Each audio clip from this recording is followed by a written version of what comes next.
Ginuli siyang lagyuing mabalakat. Karas kareng programa king panyulong ng tao, kay bat silambot a regional champion at national awardee King Rafael M. Salas Kaunlarang Pantao Awards.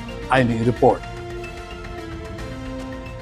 Kinilala ang Mabalacat City bilang regional champion para sa Region 3 City category sa Rafael M. Salas Kaunlarang Pantao Awards o RMSKPA na nagbigay pugay sa mga lokal na pamahalaang epektibong nagpapatupad ng mga programang pangpopulasyon at pangkaunlaran. Sa national level, nasungkit ng Mabalacat City ang 3rd place sa lahat ng syudad sa buong bansa. Isang patunay sa tuloy-tuloy nitong inisyatiba para sa makatao at inklusibong pag-unlad. Personal na tumanggap ng parangal sina Mabalacat City Mayor Attorney Jel Aquino, Vice Mayor June Castro, City Population, Gender and Development Office Head Carlo Costales at mga department heads. Ibinibigay ang parangal sa iba't ibang kategoryang nakatuon sa mga LGU at mga taong nagtutulak ng mga programang pangmatagalang kaunlaran sa komunidad.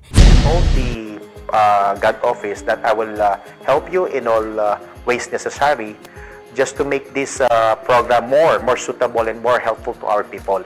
Anong ginawa ko po doon? During, I think that was 2023, we've approved a resolution for the Population and Development Code in Mabalacat City.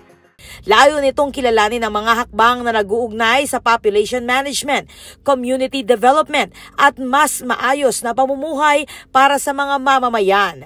Totoo, malaki ang nagagawa ng preventive interventions para maampat natin yung pagdami ng adolescent pregnancies. And we hope na itong mga programang ito ay masustain, madami pa yung matulungan, para makita talaga natin na magkaroon tayo ng direksyon para sa kanila, para sa ating mga constituents. Nang sa gayon, talagang masabi natin na tao ang nasa sentro ng pag-unlad. Ang RMSKPA ay pinangalan kay Rafael M. Salas, dating Executive Secretary ni Pangulong Ferdinand E. Marcos Sr.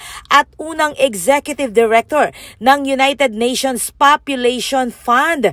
Kilala si Salas bilang Mr. Population at Father of Population and Development dahil sa kanyang malaking ambag sa pagsusulong ng population and development bilang pundasyon ng lokal na kaunlaran. Ako po, Patricia Mamangon para King News Force, Pampanga. Balitang tutuking Balen, susuyo.